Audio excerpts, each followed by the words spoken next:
Dear students, आज का जो मेरा टॉपिक है वो है गॉसेस लॉ की जो एप्लीकेशन थी वो एक हमने डिस्कस कर ली थी। आज हमारी जो है वो दूसरी एप्लीकेशन इलेक्ट्रिक इंटेंसिटी है जो कि इनफाइनाइट शीट ऑफ चार्ज की वजह से। इसका मतलब ये है स्टूडेंट्स के हमारे पास एक शीट है जो कि बहुत ज़्यादा बड़ी है।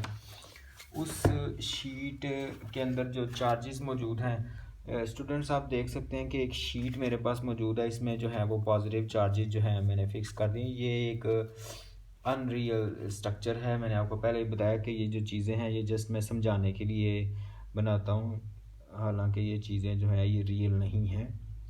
ये चार्जेस आप देख सकते हैं पॉजिटिव चार्जेस हैं। ये इस शीट के अंदर लगाए गए हैं बिल्कुल उसी तरह जैसे आपकी बुक के अंदर जो डायग्राम बनी हुई है उसी तरह।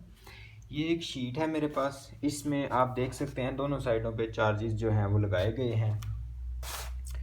तो स्टूडेंट्स, आपको पता है कि पॉजिटिव चार्ज की वजह से जो इलेक्ट्रिक फील्ड है वो इलेक्ट्रिक फील्ड लाइंस हैं वो कुछ इस तरह से होती हैं। वो तो जी 3 डायमेंशनल स्ट्रक्चर है, उसमें से इलेक्ट्रिक फील्ड लाइन जो है वो हर तरफ जो है उसमें से निकल रही होती हैं रेडियली आउटवर्ड। तो अगर हम बात करें इस छोटे चार्ज की, तो ज़ाहिर है ये भी पॉजिटिव चार्ज है, तो बेसिकली तो इलेक्ट्रिक फील्ड लाइंस इसमें से भी उसी तरह की हैं जो बाहर की तरफ रेडियली आउटवर्ड हैं। लेकिन बात ये है कि ये जो लाइनें हैं ये इनविजिबल हैं। Electric field, electric force, electric field lines ये सब इनविजिबल हैं। तो बुक वाले ने जो question infinite sheet of charge की वजह से इलेक्ट्रिक इंटेंसिटी की वैल्यू है, वो बेसिकली इलेक्ट्रिक इंटेंसिटी क्या होता है, फोर्स पर यूनिट चार्ज। तो अगर आप, वो कहना चाह रहा है कि अगर आप इस जगह पे कोई चार्ज रखें, ये हमारे पास आप देख सकते हैं कि इनफाइनाइट शीट ऑफ चार्ज है, ये दोनों साइडों पे चार्जेस लगे हुए हैं।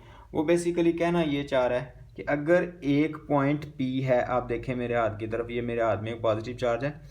अगर एक पॉइंट पी है इस जगह पे, ये देखें ये तो शीट है ना, उसके सामने किसी जगह पे एक पॉइंट पी है इस डिस्टेंस के ऊपर। यहाँ पर अगर ये पॉजिटिव चार्ज है जो मैंने हाथ में होल्ड किया हुआ है, इसके ऊपर उस शीट में मौजूद जो चार्जेस हैं वो कितनी फोर्स लगाएंगे। आपको पता है इलेक्ट्रिक इंटेंसिटी क्या होता है, फोर्स पर यूनिट चार्ज।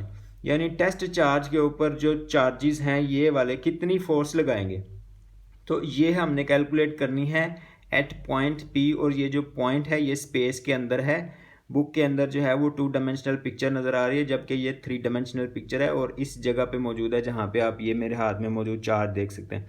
अब एक पॉइंट तो इधर बनेगा, दूसरा पॉइंट इस साइड पे बनेगा स्टूडेंट्स, इस साइड पे, उसके ऑपोजिट साइड पे।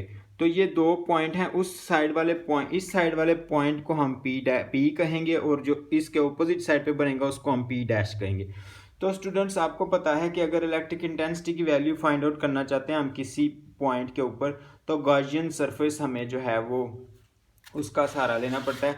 तो ये एक इलेक्ट्रिक इंटेंसिटी की जो वैल्यू है उसको कैलकुलेट करने के लिए हमें क्या करना पड़ेगा, इस शीट के अंदर से एक सिलेंड्रिकल जो है गॉसियन सरफेस जो है वो हमें कंसीडर करना पड़ेगी। तो ये एक मैंने सिलेंड्रिकल शेप की गॉसियन सरफेस जो है वो बना के रखी हुई है। इसका ये एंड भी फ्लैट है, इसका जो मैं पहले ही आपको बता दूं क्योंकि ये डेरिवेशन में इस्तेमाल होगा, इस एंड के ऊपर जो है ना स्टूडेंट्स, ये अगर आप देखें तो ये वाला जो एंड है ना, ये बुक वाला कहता है ये फ्लैट एंड है। फ्लैट का मतलब है इसका वेक्टर एरिया इस तरह से है, ये आप देख सकते हैं इसके ऊपर इस तरह से है।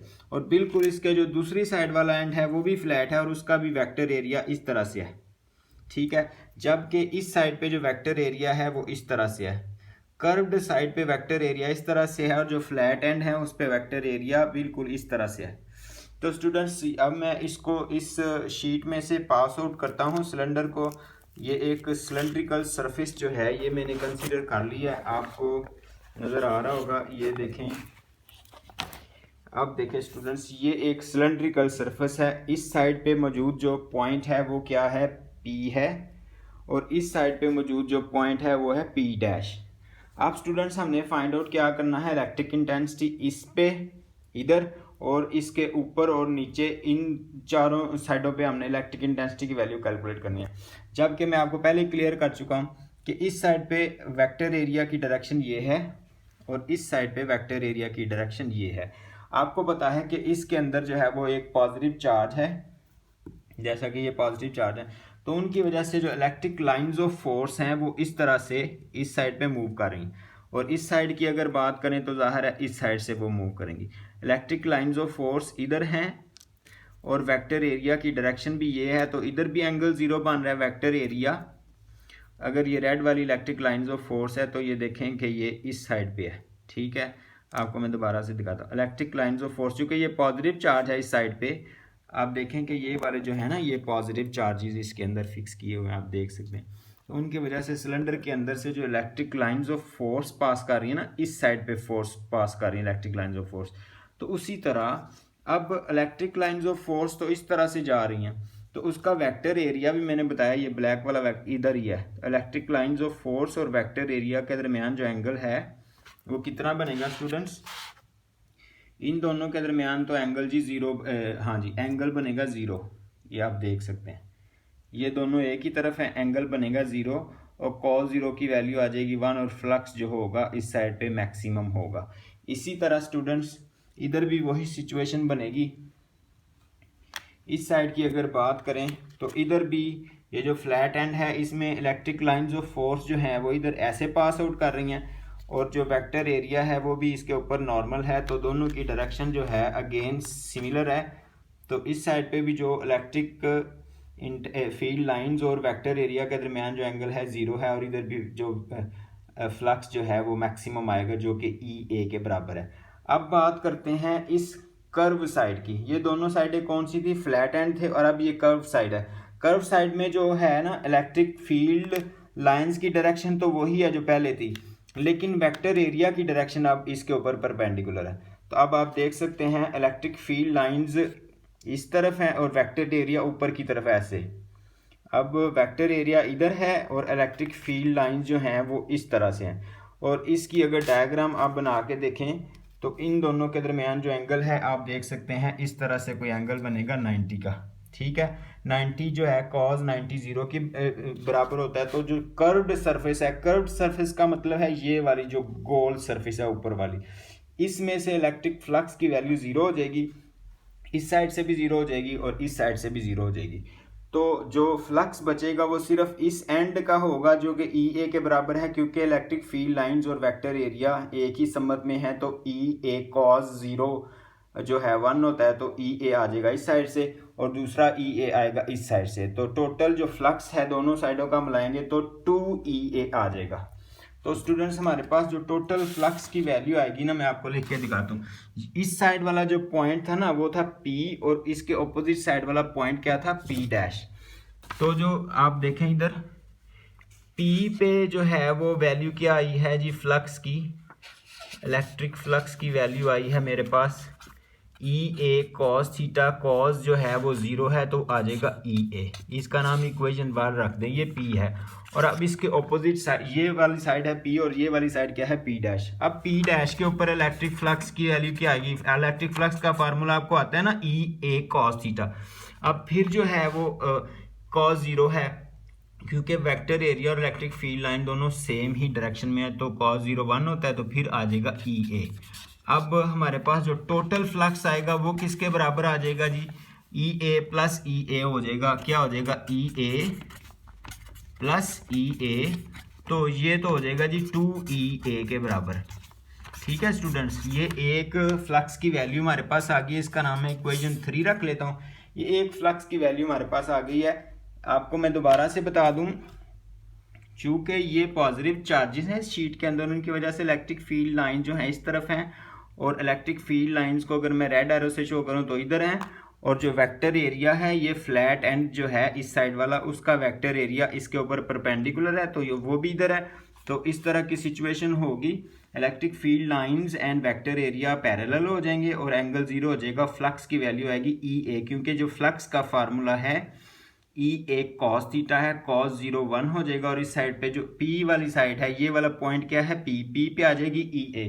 उसी तरह स्टूडेंट्स ये जो दूसरी साइड है इसमें भी इलेक्ट्रिक लाइंस ऑफ फोर्स इधर है और जो वेक्टर एरिया भी बिल्कुल उस तरह इधर ही है, और इन दोनों के दरमियान भी एंगल कितना बनेगा आप देख सकते हैं, एंगल इन दोनों के दरमियान भी 0 है, और इधर से भी EA cos थीटा की वैल्यू आएगी cos 0 हो जाएगा और cos 0 1 हो जाएगा और ई ए इधर से आ जाएगा, इसीलिए इन दोनों साइडों का जो आएगा 2EA हो जाएगा। जबकि ये जो एक गोल वाली कर्व्ड सरफेस है इसमें जो वेक्टर इलेक्ट्रिक फील्ड लाइन की डायरेक्शन तो वही है जो पहले थी जैसा कि ये है, लेकिन जो वेक्टर एरिया है वो ऊपर की तरफ होगा। तो अब इन दोनों के दरमियान जो एंगल है फॉर द कर्व्ड सरफेस क्या बनेगा, फ्लैट एंड के लिए ये वाला भी फ्लैट एंड है, ये वाला भी फ्लैट एंड है, इन दोनों के लिए EA cos 0 है। जबकि ये वाला जो है ये राउंड जो है ये कर्व्ड है, इसके लिए ये वाली सिचुएशन है cos 90 0, तो फ्लक्स इस साइड का जो है वो 0 हो जाएगा और फ्लक्स इस ऊपर वाली सतह का भी 0 हो जाएगा। तो जो फ्लक्स है वो सिर्फ और सिर्फ इस फ्लैट एंड P पॉइंट और इस फ्लैट एंड P डैश की वजह से जो टोटल आएगा वो EA प्लस EA हो जाएगा 2EA, ये आप देख सकते हैं। अब स्टूडेंट्स आपको पता है कि गॉसेस लॉ के मुताबिक हमारे पास एक फॉर्मूला है, flux is equal to 1/ε0 times the total charge. अब इस फॉर्मूले के को भी हमने अप्लाई करना है, इसका नाम है इक्वेशन 4 रख देता हूँ। अब स्टूडेंट्स एक चीज़ आपको मैं समझाना चाहता हूँ। अब मैं इस सरफेस को हटा रहा हूँ क्योंकि इसका जो अंडरस्टैंड करने वाली चीज़ थी वो हमने कर लिया अंडरस्टैंड। अब ये देखें ये चार्जेस इसमें लगे हुए हैं। यूनिट एरिया क्या होता है सबसे पहले आप समझें, 1 मीटर उसकी लंबाई और 1 मीटर उसकी चौड़ाई, इन दोनों की वजह से जो एरिया बनेगा उसको कहते हैं यूनिट एरिया। अब ये जो यूनिट एरिया है डियर स्टूडेंट्स, इसको अगर ये यूनिट एरिया तो इसके ऊपर रखो और इसमें कितने चार्जेस मौजूद हैं। देखो जी, ये अगर मैं इसको ज्यूम कर लेता हूँ, ये यूनिट एरिया है और मैंने इस शीट के ऊपर रखा है और गिने हैं कि कितने चार्जेस हैं। मैं कहता हूँ जी इसमें तो आप रखें ज़रा इसको 4, इस वक्त ये उसके ऊपर पड़ा है और इसके अंदर मेरे ख्याल में 1 2 3 4 चार्जेस मौजूद हैं। तो यूनिट एरिया के अंदर जितने चार्ज होते हैं उसको कहते हैं सरफेस चार्ज डेंसिटी। ये आपको मैं बता देता हूँ, इसको इससे ये इसका सिंबल है चार्ज पर यूनिट एरिया। तो अगर इसकी चार्ज की वैल्यू निकालेंगे तो वो बनेगी जी डेंसिटी इंटू ए। तो स्टूडेंट्स इस जगह पे मैं Q की जगह पे EA density into area put करने लगा हूँ। तो स्टूडेंट्स आप देख सकते हैं इलेक्ट्रिक फ्लक्स जो गॉसेस लॉ के मुताबिक था, Q की जगह पे क्या रखूँगा मैं इस फॉर्मूले में डेंसिटी इंटू ए, ये 1/ε0 वैसे ही आ जाएगा और ये जो Q है उसकी जगह पे मैं रखने लगा हूँ डेंसिटी इंटू ए, ये आ गया। अब इसका नाम है इक्वेशन नंबर 6 या कोई भी नाम रख दे, इसका नाम मैंने इक्वेशन नंबर 6 रख दिया। अब स्टूडेंट्स ये देखें इक्वेशन नंबर 4 फ्लक्स इसके बराबर है, इक्वेशन नंबर 3 में फ्लक्स 2EA के बराबर है और इक्वेशन नंबर 6 में जो है वो फ्लक्स 1/ε0 डेंसिटी इंटू ए के बराबर है। अब equation number 6 flux, equation number 3 flux, ये वाली इन दोनों का कंपैरिजन करें तो क्या होगा 2EA कंपेयरिंग, आप लिख सकते हैं कंपेयरिंग इक्वेशन 3 and 6। तो क्या हो जाएगा जी, 3 में से क्या आएगा हमारे पास 2EA, आप देख सकते हैं 2EA इज इक्वल टू, इसमें से क्या आएगा स्टूडेंट्स, ये आ जाएगा 1/ε0 डेंसिटी इंटू ए। अब एरिया से कैंसिल हो जाएगा, एरिया से कैंसिल हो जाएगा, तो हमारे पास क्या बचेगा, इंटेंसिटी की वैल्यू हमने कैलकुलेट करनी है तो वो आ जाएगा 1/2ε0, तो ये डेंसिटी ऊपर वैसी आ जाएगी। तो ये हमारा आंसर है। अगर आपने वेक्टर फॉर्म लिखनी है तो इधर आप एरो बना दें और इधर आप ऐसे करें एक वेक्टर कैप के साथ शो कर दें, तो ये हमारा आंसर है dear students. That is the end of our lecture. Thank you very much.